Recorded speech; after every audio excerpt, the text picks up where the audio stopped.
Jóvenes, buenas noches. Me alegra mucho saludarlos. ¿Me pueden confirmar si me escuchan?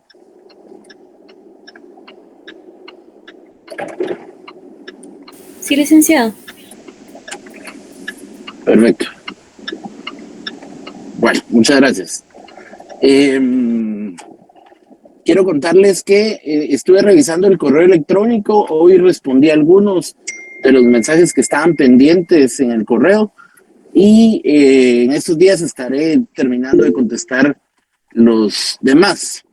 Dentro de ello algunas personas nos habían escrito por examen extemporáneo e inicialmente les habíamos indicado que el extemporáneo iba a ser el día de ayer. Sin embargo, todavía entraron otros correos, por eso decidí reprogramar el examen extemporáneo para el próximo jueves, que es el último día, ya después de haber depurado algunas solicitudes o requerimientos de examen extemporáneo que habían ingresado al correo electrónico. Entonces,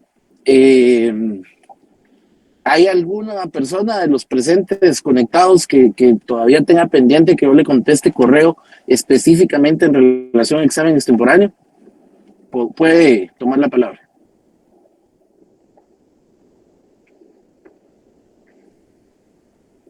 Bueno, siendo que no hay, entonces solamente tengo 3 personas para el extemporáneo y son las 3 personas a las que ya se les contestó vía correo electrónico que su examen extemporáneo va a ser el próximo jueves. Específicamente, de esas 3 personas, uno de ellos no acreditó constancia, así que tiene aquí el jueves para poder acreditar su constancia y poder examinarse el próximo jueves. Ya la persona sabe quién es. Hay una mano levantada. Adelante. Gerson. Ay, no, perdóneme, licenciado. Se me puso, perdóneme. Va. Excelente. Bueno, entonces, ya con eso aclarado, vamos a empezar con el contenido de la clase. El día de ayer, recuérdense, estamos con el programa a la mano, estamos desarrollando el contenido de la 5ª unidad, la sociología jurídica, y el día de ayer abordamos básicamente 3 temas. Estamos ahora con el numeral 5.4, que es el que corresponde a la clase del día de hoy, para dar por finalizado el contenido de la 5ª unidad. El día de ayer, solo para efectos de que lo recordemos, hablamos acerca de el concepto y el campo de aplicación de la sociología jurídica. Explicábamos cómo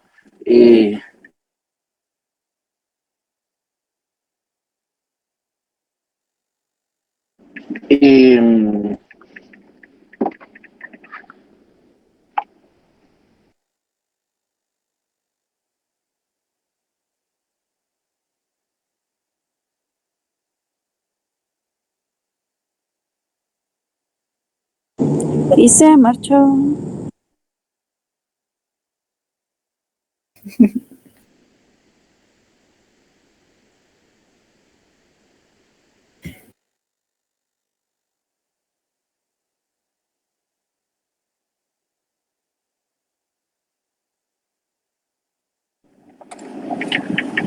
bien, ya regresé, perdón ahí la interrupción.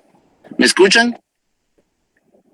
Sí, licenciado. Sí, lo escuchamos, licenciado. Gracias. Bueno, les decía, porque estábamos apenas empezando, que que el día de ayer desarrollamos lo referente a las diferentes acepciones de la sociología jurídica y abordamos el tema del discurso jurídico. Entonces, el día de hoy nos vamos a enfocar básicamente en el numeral 5.4 del programa, que es la crítica al procedimiento judicial.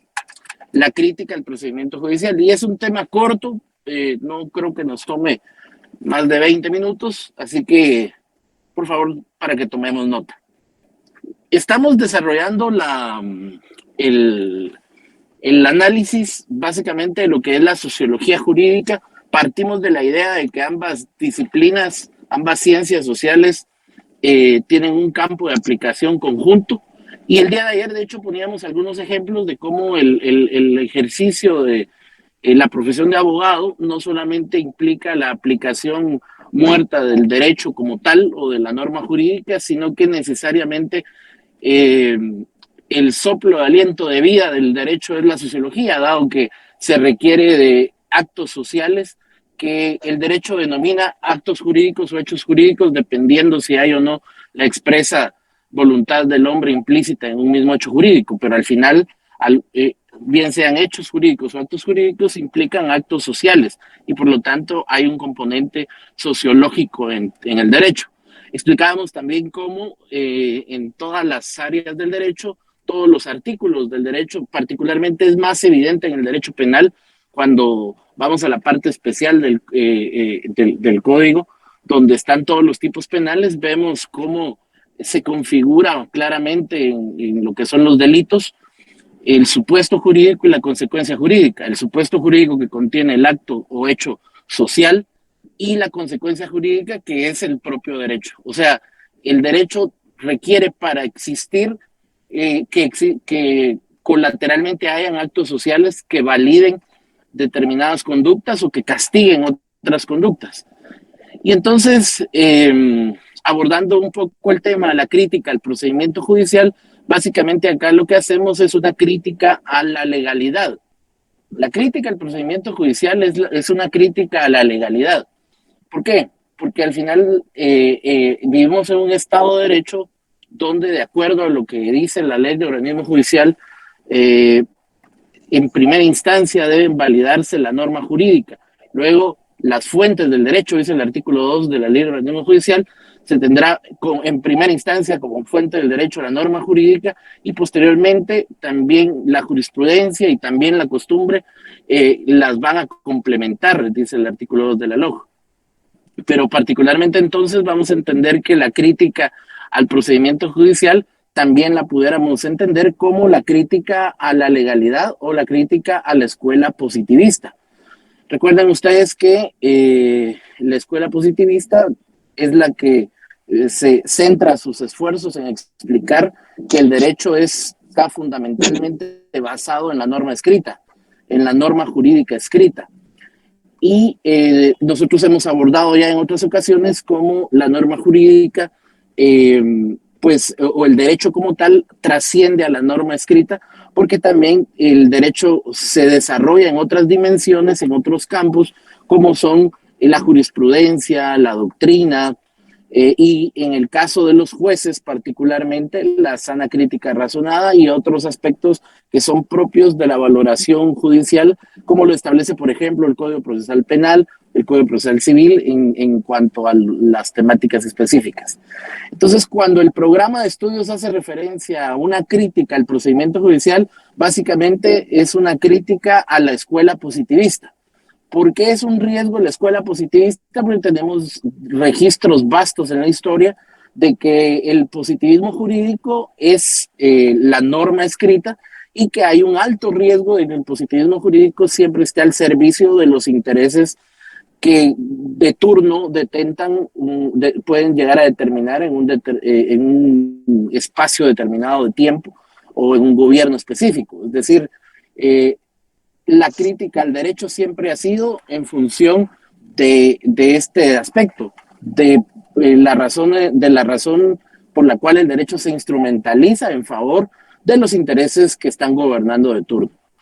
La crítica al procedimiento judicial, básicamente, como les decía entonces, es una crítica a la escuela positivista, a la norma escrita y al derecho propiamente dicho en cuanto a la norma. La ley de organismo judicial, en su artículo 2, cuando cita las fuentes del derecho, habla precisamente de la norma jurídica como la principal fuente del derecho y dice que la jurisprudencia la puede complementar. En este caso, buscar un acercamiento o buscar una proximidad a lo que es la paradoja del sistema jurídico puede ser propiamente lo dicho. Y aquí vamos a especificar que lo que establece la crítica, como les decía, es la crítica a la norma escrita, a la norma jurídica.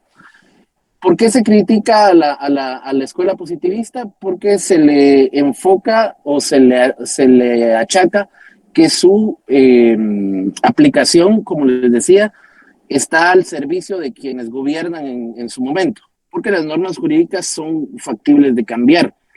Nosotros el día de ayer hablábamos de un principio fundamental del sistema jurídico guatemalteco, que es el principio de supremacía constitucional, que también está establecido en la Constitución y en la Ley de Organismo Judicial. Esto, como les decía el día de ayer, tiene su origen, y tiene su origen precisamente para evitar que las normas jurídicas se contraríen unas a las otras. Allá en Introducción al Derecho 1 y 2, ustedes vieron algunos conceptos como son las antinomias jurídicas. Las antinomias jurídicas, que son básicamente conceptos que pueden llegar a contradecirse, conceptos legales que pueden llegar a contradecirse dentro de una misma norma jurídica o dentro de un mismo cuerpo legal. Pero las antinomias pueden estar en un mismo sistema jurídico, aunque no estén propiamente en estas antinomias. Pueden llegar a existir desde el punto de vista técnico, pero se resuelven a partir del principio de supremacía constitucional. Entonces, existen mecanismos que están al servicio de las partes en un proceso judicial, que son aquellos mecanismos que fija la ley constitucional, que en este caso es la ley de amparo y exhibición personal e inconstitucionalidad, para hacer valer aquellos derechos y garantías que puedan estar siendo vulnerados a partir de la entrada en vigencia de una norma que pueda rayar en lo inconstitucional. La crítica al procedimiento judicial, entonces, mis estimadas amigas y amigos, es una crítica a la legalidad, es una crítica a la escuela positivista y busca básicamente enfocar o recordar que el ejercicio de creación de la norma o de jurisprudencia debe estar basado siempre en un componente social, no solamente jurídico. Ese es el objetivo de hacer este análisis en el programa, que en su proceso de formación no apelemos únicamente a la legalidad muerta, sino que siempre busquemos el sentido social del derecho, qué fue lo que en su momento motivó la creación de una norma y que esto, pues, como ustedes saben, pues la sociedad es cambiante, está en constante evolución, y entonces también las normas jurídicas van a cambiar y deben ajustarse estos procesos legales y judiciales a los cambios sociales. Ahora, los cambios judiciales van de la mano de los cambios legislativos, ¿verdad? El derecho cambia primero en la parte legislativa para después poder cambiar en la parte judicial. No hay manera que primero cambie en la parte judicial y después en la legislativa. Primero cambia en la parte legislativa para poder tener incidencia o consecuencia en la parte judicial. Ayer hablábamos acerca de la norma jurídica y de la jurisprudencia la genera el juez, valga la redundancia, y la norma jurídica la genera el legislador. La doctrina dice que la jurisprudencia es una forma secundaria de legislar, porque los jueces indirectamente al generar fallos, contestes y al generar jurisprudencia están legislando accesoriamente, porque la ley de organismo judicial también toma la jurisprudencia como una fuente secundaria del derecho, fundamentalmente la norma jurídica, pero dice que la jurisprudencia y la costumbre la complementarán. Entonces, eso es importante tenerlo en el mapa, que la crítica en este caso al procedimiento judicial es una crítica a la escuela positivista y a la legalidad propiamente dicha. Y en el caso de nosotros como profesionales del derecho y de ustedes como profesionales en formación, es recordar que el objetivo de este punto en el programa es que tengan siempre presente que la aplicación del derecho, bien sea desde su concepción legislativa o su aplicación judicial en la aplicación de la norma jurídica, debe contemplar siempre un componente social, recordar el origen de una norma jurídica para encontrar en ella su mejor aplicación en el caso de los jueces o su mejor actualización en el caso del legislador, que es quien va creando la norma jurídica. Eso es básicamente lo que yo quería compartir con ustedes el día de hoy para completar el módulo 5 de la unidad. No sé si alguien tiene alguna duda, alguna inquietud. Puede levantar la mano.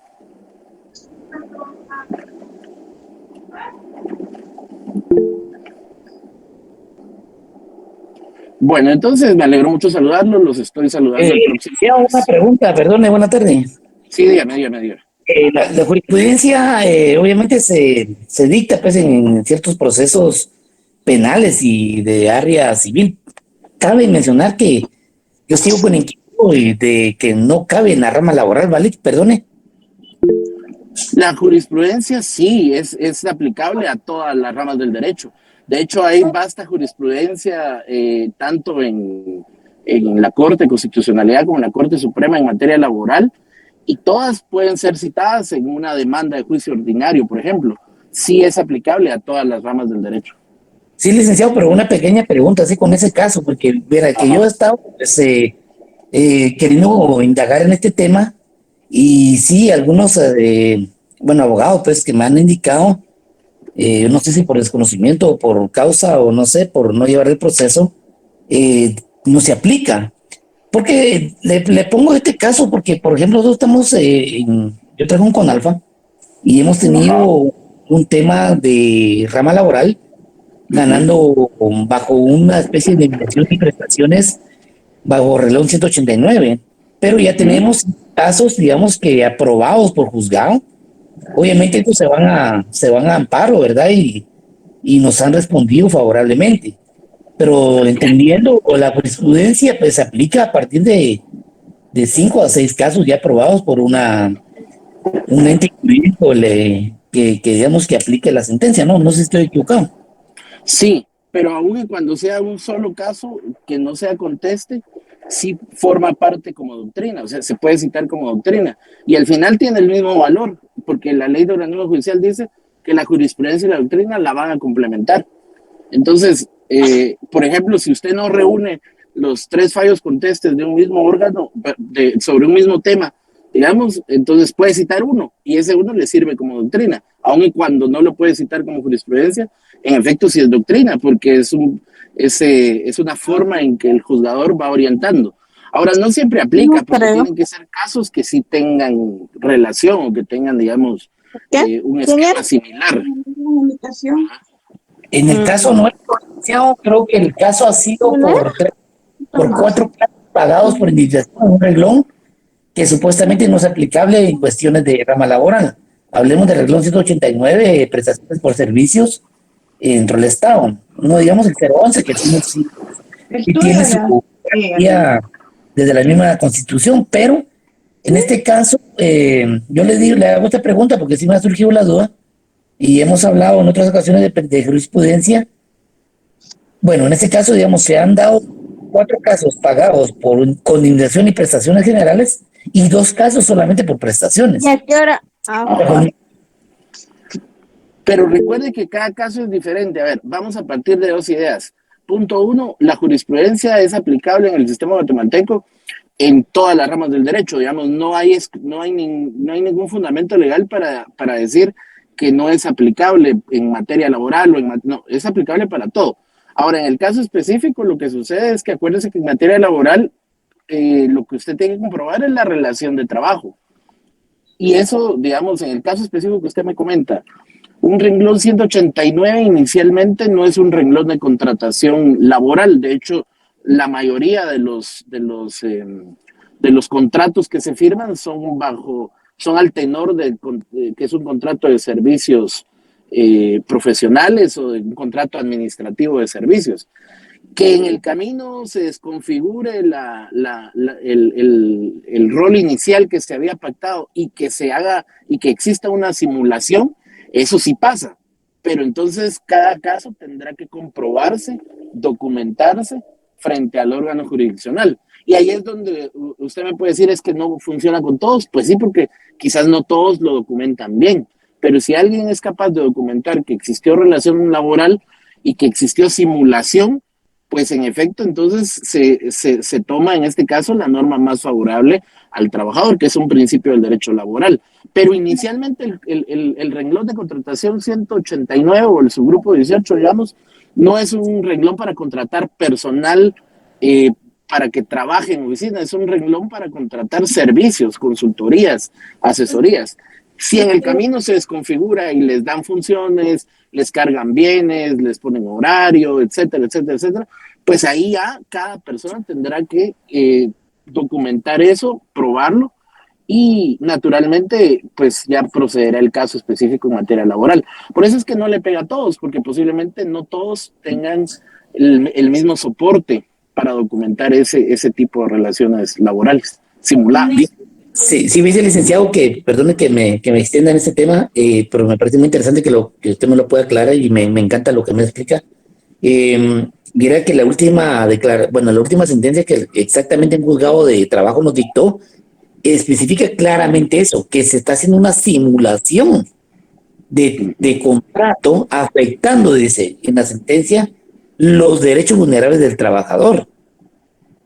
Y eso es lo que dice la sentencia. Y la misma jueza que dicta esa sentencia dice y recomienda a la Contraloría General de Cuentas, Contraloría General de la Nación, velar porque no se cometan ese tipo de situaciones porque se está violentando los derechos del trabajo.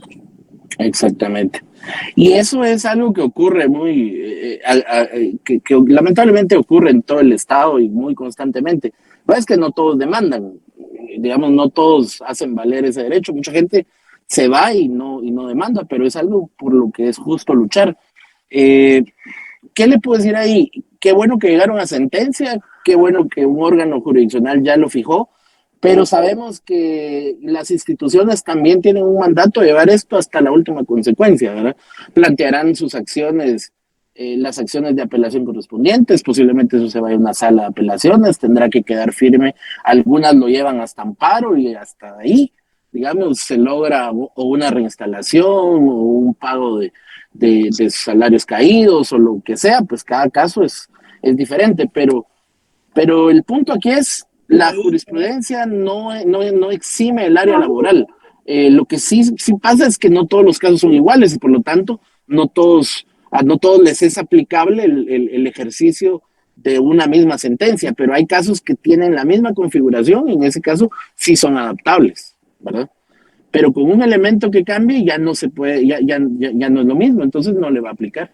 Sí, yo entiendo, Lick. Yo creo que ahora me queda un poquito más claro en el hecho de que, hagamos de cuenta, tenemos 3 casos que la misma línea es la misma, entonces ahí aplicaría la jurisprudencia. Pero en cualquier salida puede haber una desviación de un amparo, ya sea de un tipo de demanda distinta o una sentencia diferente, ahí nos cambian los papeles. Ahí cambia, o en el camino alguno lo documentó mejor que el otro y entonces pues eso va a generar que el resultado sea distinto. Partiendo de una idea también que en materia laboral existe el principio de inversión de carga de la prueba. En realidad el trabajador demanda y se presume como cierto todo lo que dice el trabajador y tendrá que ser el patrono el que pruebe lo contrario. En los casos de simulación, aunque este principio laboral está establecido de manera universal para todos, en el caso de la simulación contractual en materia laboral sí es importante que el trabajador documente. Me notificaban circulares, yo firmaba libros de entrada y salida, almuerzos, etcétera, etcétera. Vamos, todo ese tipo de situaciones que ocurren en la práctica y que no pegan con los términos de referencia de alguien que es contratado bajo el subgrupo 18 para prestar servicios técnicos, profesionales o algún servicio de consultoría o asesoría, que es la naturaleza bajo la cual se crea este tipo de contrataciones, ¿verdad? Ok, Lick, le agradezco mucho la explicación, Lick, muy amable, buena tarde. Bueno, de nada, feliz noche. Bueno, muchas gracias, nos estamos platicando la otra semana, muy amables. Feliz noche, licenciado. Feliz noche, gracias. Gracias, feliz noche.